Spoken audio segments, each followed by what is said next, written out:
Hello, wonderful. It is Sarah K Ramsey, and I'm here with Tiffany Toombs. Hey, Tiffany. Hello. And Tiffany is a NLP hypnosis coach and trainer who helps people step out of self-sabotage and limiting beliefs so they can step into their power, purpose, and potential. Welcome to Toxic Person Proof, Tiffany. Thank you. I'm excited to be here. Awesome. Do you want to add anything to how I described you? Would you add anything to that process? No, I mean, that was awesome. And yeah, really, it's just about helping people see that I think there's a Thomas Edison quote that's my favorite. It sums it up the best, that if we were to do everything we were truly capable of, we would literally astound ourselves.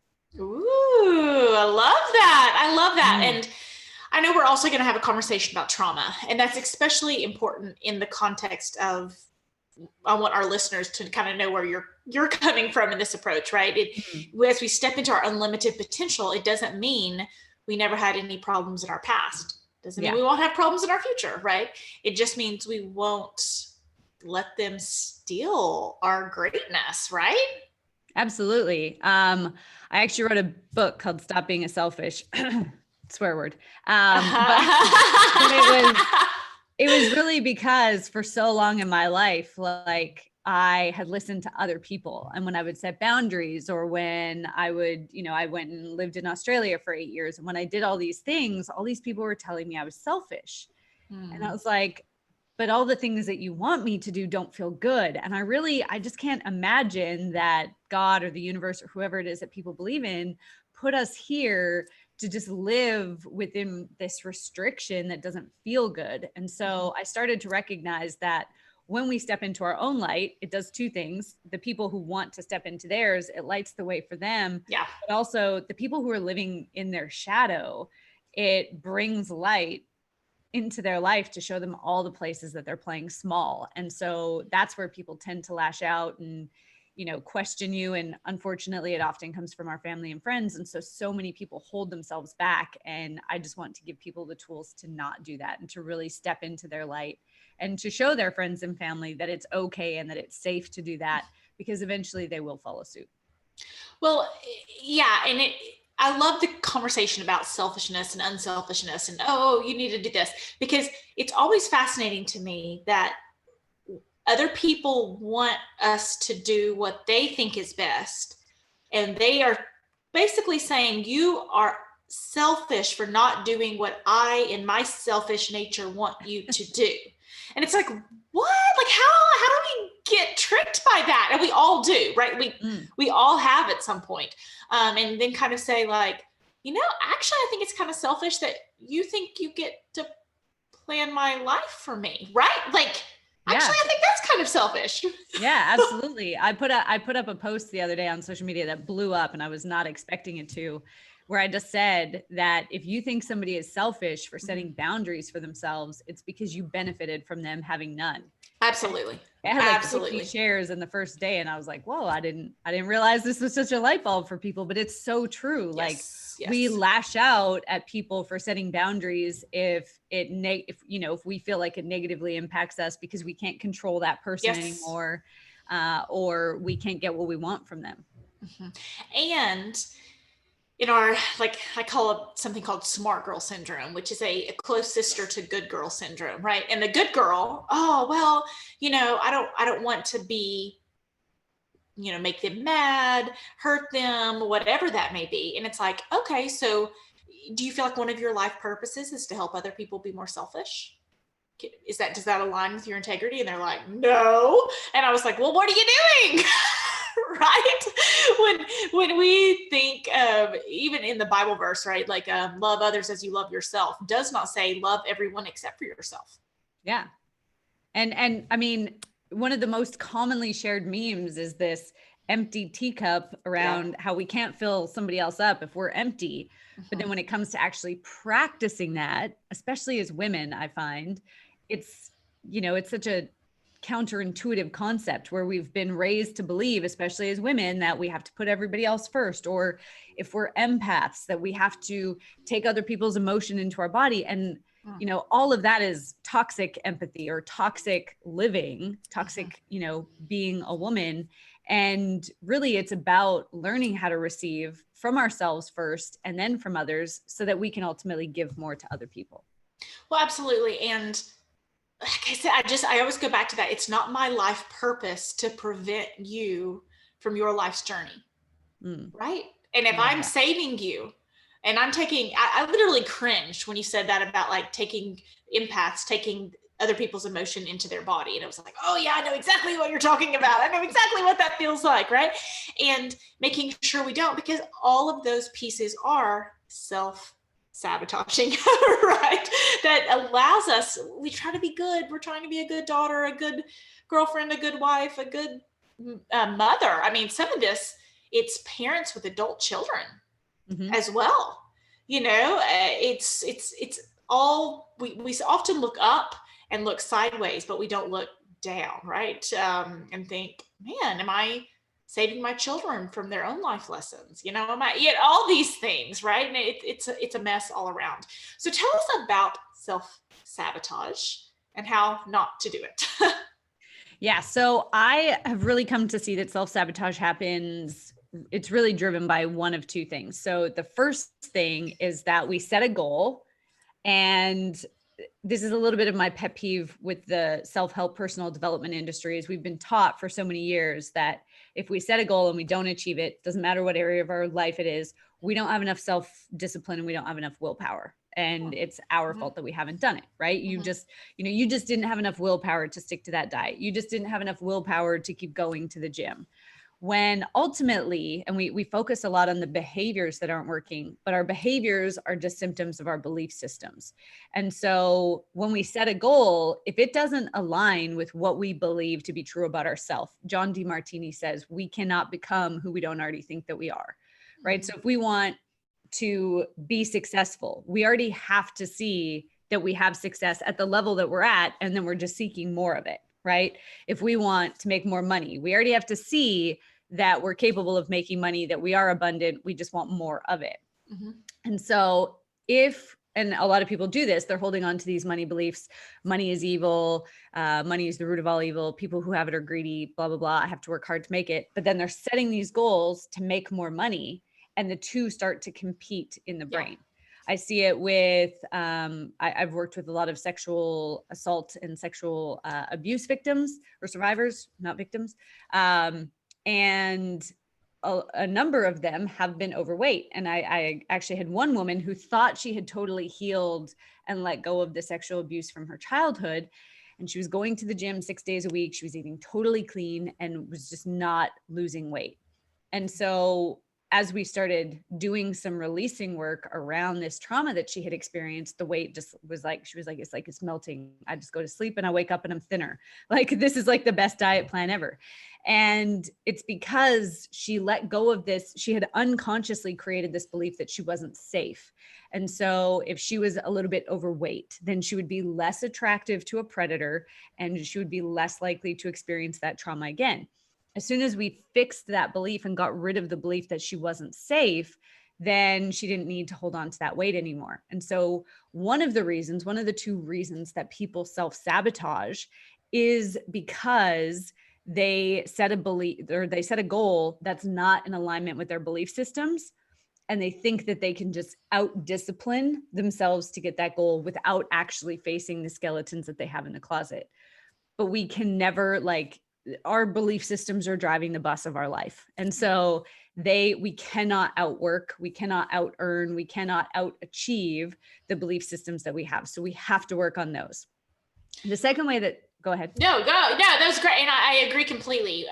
In my own past, I was heavier, and I remember going in front of the, ice cream. I would eat an outrageous amount of ice cream a night. Like, I was very sad, and I would eat nearly a carton of ice cream every single night. It was the worst. It was just awful. It was so unhealthy. And I remember making changes in my life, and then I went and stood in front of the ice cream thing at Walgreens, right? Just wasn't even anything that great. It was just at Walgreens. And I remember opening the door and looking at the ice cream and feeling the cold. And I thought, you know what? That's not who I am anymore. I don't need sugar to make me feel better, because I do feel better. And I closed it and walked away, you know, and I actually did my first swimsuit. I'm a Mrs. Tennessee of America ambassador. So I did my first swimsuit competition, you know, at the age of 37 after 2 9-pound babies. And it was like the identity shift between those two worlds, I mean, are just mountain after mountain after mountain, right? And it wasn't more willpower on a diet. It was an identity shift, exactly like what you're talking about. Yeah. And it's like you come to this point, this fork in the roads where you go to do the old behavior again. You go to get into that toxic relationship. You go to comfort eat. You go to, you know, be constrictive or controlling or whatever the old toxic pattern was that you have. You go to do it. And then all of a sudden you realize, like, I don't have to do this. Where before it was the only way forward for you. Now you start to see other options. And it's like, oh, I actually don't even really want the ice cream, but I'm so used to doing right that I'm just reaching for it unconsciously. And so that's the moment that you know that the belief really has shifted, because you can choose the other option. You can see that there's another option and you decide to make that choice. So so what's the second one? This is great. The second way that self-sabotage happens is what a lot of people don't realize is the number one addiction in the world is stress and drama. So, say it again for the ladies in the back. I am like, no, it is. And I'm sure you're familiar with Joe Dispenza and, like, you know, memorizing negative emotions. And so many times, like in the Wonder Woman program, like it will like actually be working. And I get freak outs and they're like, oh, Sarah, it's not supposed to work this fast. I think I'm supposed to still be sad. Have you ever heard of trauma bonding? It's supposed to be so. I said, hold up. So you're on the phone with me complaining that I did exactly what I told you I was going to do in a faster time than you thought it was possible. And you're concerned about what? You know, and it is. And then we have to have that conversation, right? About our bodies memorizing negative states, or I won't say negative, and uncomfortable states, right? Our body memorizing feelings of dissatisfaction, drama, and it's like an adrenaline thing too, right? Absolutely. And I've seen the same thing with my clients where we'll start to build their coaching business. We've cleared out their stuff. We start to build their coaching business and they're like, whoa, like I had this planned in for January. I had a client say this to me the other day. You want me to launch my Facebook group on Friday? I had planned on doing that in January. Like that's 2 months ahead of schedule. And I was like, and like, you want to get into a different financial position. Right. If we wait until January, it's going to take you longer to get these clients and get into a different financial position. So why would we wait when we can do it now? And they're like, well, I don't know. I just thought we were going to wait. So what happens is when we are in these stressful states, so anytime we have a thought, our body releases a hormone, which creates a feeling, which creates more thoughts. Joe Dispenza there. So when we are constantly surrounded by stress and drama, and 2020 has just been a killer for this, for all of us, right? There's been so much negative stuff on social media. It's the year that everyone's given permission to be as angry as they want for whatever reason. Lots of people are angry about lots of different things. You don't even need a reason in 2020. No. Yeah, there's so many. It's just been such a pattern. And I do want to point out what you said again, because I kind of went, yeah. And it was such an important statement. I was like, oh, I shouldn't have interrupted her in that. Can you say one more time about the emotional states and your body's memorization of chemical and emotional states? Explain that one more time, because if that's new for people, they're probably like, whoa. I'm like, yeah, I'm with you, girl, but I get it. Yeah. Common sense. So every time we have a thought, our body releases a hormone, which is a chemical that acts on every cell of the body. It has an impact on every cell in the body. That hormone causes us to have an emotion or a feeling, and then that feeling causes us to have more thoughts of the same quality. So most people wake up in the morning, reach for their phone, go on social media, check their email, check their schedule, something where they can't control what's coming in. And so they're more likely, especially in 2020, to see some negativity. Then that puts them into releasing these negative hormones and feeling stress and anxiety. What happens is that cortisol which is one of those stress hormones, doesn't have an automatic off switch. So adrenaline and noradrenaline are the other two hormones that get released with cortisol. They have an off switch. So as soon as they hit a certain concentration level in the blood, they get turned off, but cortisol doesn't. And so it just keeps being produced until we release an endorphin, which means we have to celebrate a win. We have to be, we have to have gratitude. We need to connect with someone. And so that's difficult to do any of those things when you're stuck in this negative loop. So what happens is, and I want to say your body chemically is stuck in that loop. yeah, right? Because people will say, oh, I feel like I'm addicted to my ex or addicted to the drama or addicted to whatever. And it's like, okay, this is part of that the reason why, right? There's actually a state, a physical state of chemicals of anger, a physical state of sadness, a physical state of trauma. I mean, you hate to say it, but if you don't know that, then it's hard to solve it. Yeah. And so like our body cells, because they adapt so quickly, when day after day, week after week, month after month, we're having these elevated levels of cortisol happening in our body cells start to think that's the new normal. And I always compare this to an alcoholic. They'll wake up every morning and first, maybe they just need one beer to get going. Right. Mm-hmm. So maybe we just need one hit of drama to get us going in the morning to satisfy that cortisol level. But then eventually that cortisol level doesn't work for us anymore. So we have to take it a little bit higher. Now it's 2 beers, it's 2 hits of drama. Right. And so we need that level to stay to stay. What's our new normal, right? Yeah. At that point, it would be a new normal, whether it be, I love the analogy of the 2 beers, 2 beers, 2 hits of drama, 2 hits of depression, 2 hits of sadness, 2 hits of anger. Anger is so powerful, right? Yeah, and sometimes that's the only time people feel powerful is when they are angry.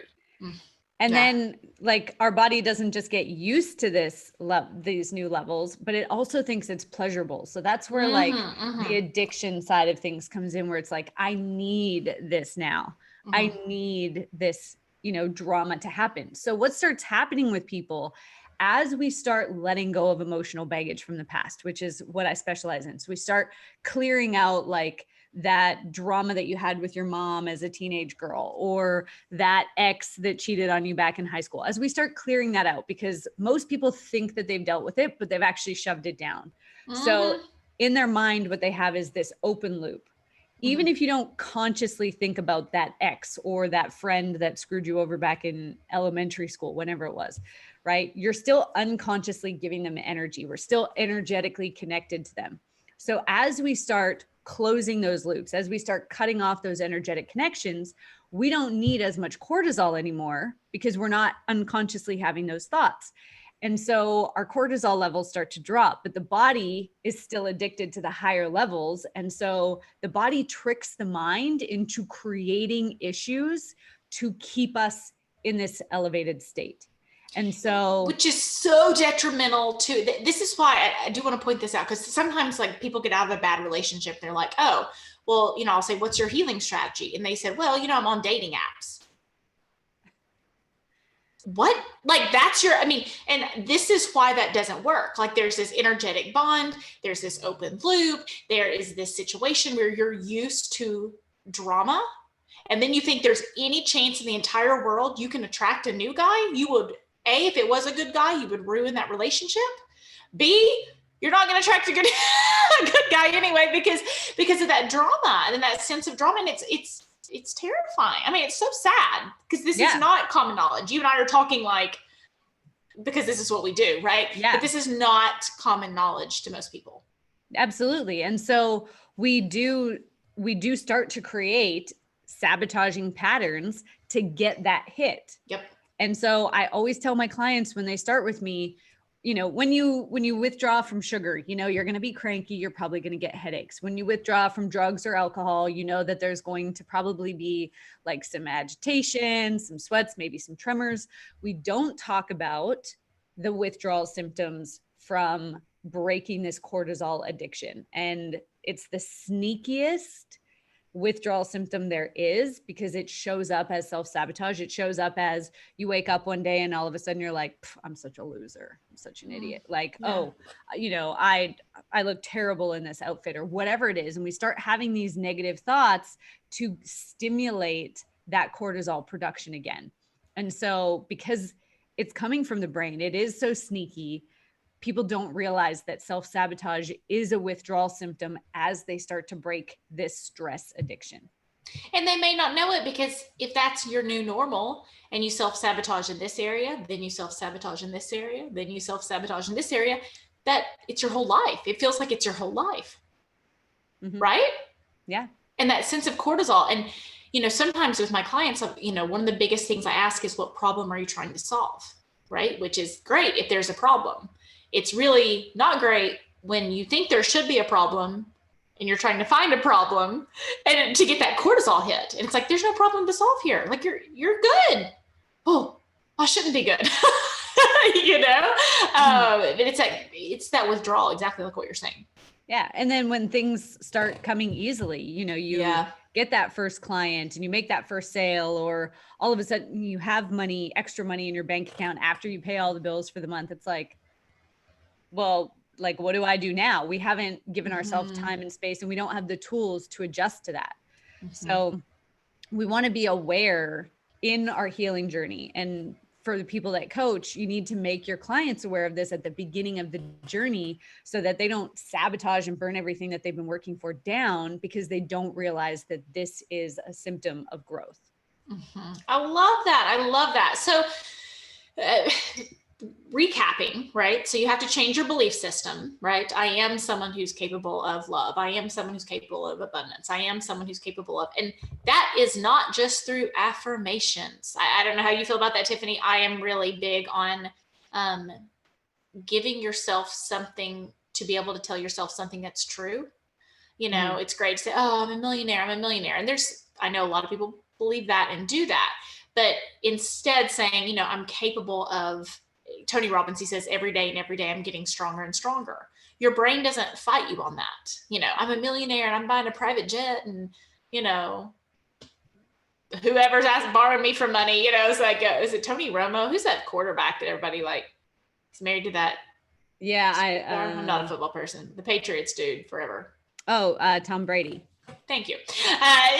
Tom Brady's borrowing money from me, or just whatever, you tell those lies to yourself, but there is some value in that. I don't want to get too sidetracked on that, but telling yourself beliefs that your brain can attach to, there's some Velcro there's some stickiness to say, yeah, that can be true. Yeah, that is true. Yeah, that is true. And shifting those beliefs, and then as well as recognizing those withdrawal symptoms of cortisol. That is good stuff. So what would be any tip or trick on enforcing either one of those things? Yeah. So, and I do just want to say affirmations absolutely can work. Where they go wrong for people is that they'll say their affirmations in the morning, and then they'll say the polar opposite to that the rest of the day. So when I first met my husband, he was diagnosed with ADD. So he'd get up in the morning, he would do his affirmations. I am focused. I pay attention to detail.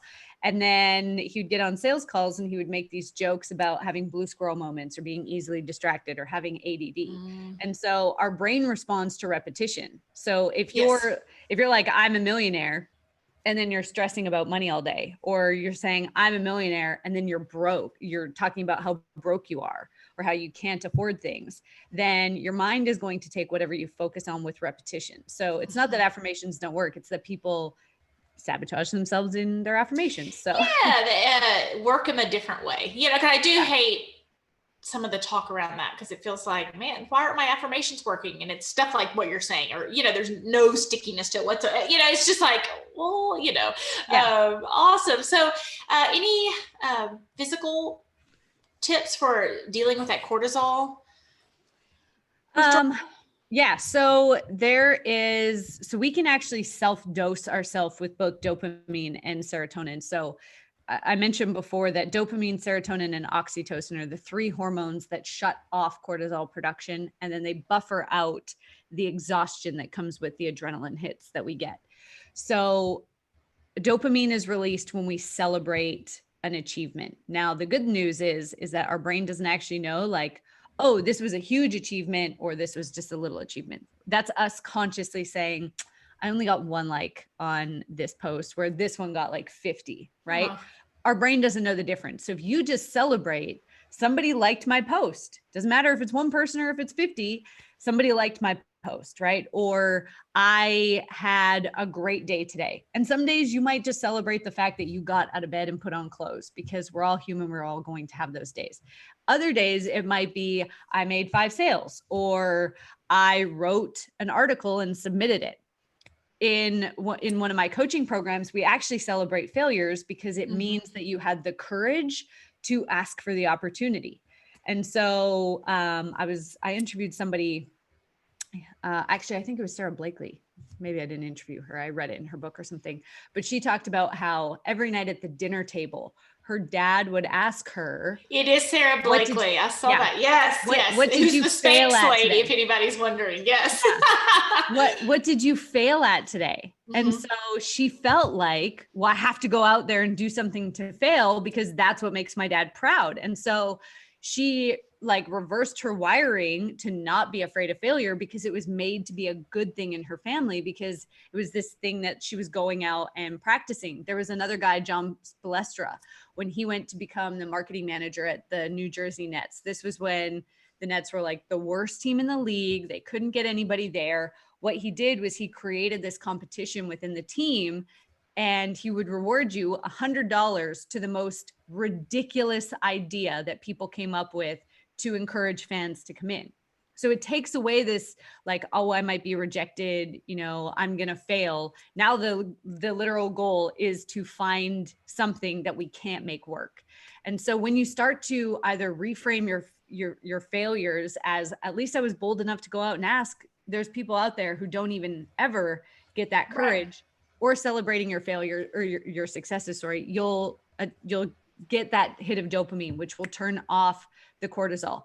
The good news about dopamine is that it also strengthens the pathway, the neural pathway in the mind to go out and take that behavior again. Oh, absolutely. Yeah. So celebrate your wins. It literally does not matter how big or how small the win is. Like, I'll celebrate having this amazing conversation after we get off, because that's going to encourage me to go out and take more of the same behaviors that I took to get on this call in the first place. Right? Well, Tiffany, we're definitely going to have a more conversation on this. Yes. I'm so excited. We're doing a round 2. Tell them very quickly, we'll post the stuff in the show notes and stuff, but tell them very quickly where they can find a little more Tiffany in their life, and be sure to tune in to round 2. Yes. So I have a Facebook group where I do weekly mindset trainings with worksheets and everything for free. So you can join us there at www.successsecretsgroup.com. Or you can go to my website, bluelotusminds.com, and you'll find everything there that you need to get a hold of me. Awesome, Tiffany. Glad to chat again. And thanks for teaching us a bit about how to become toxic person proof.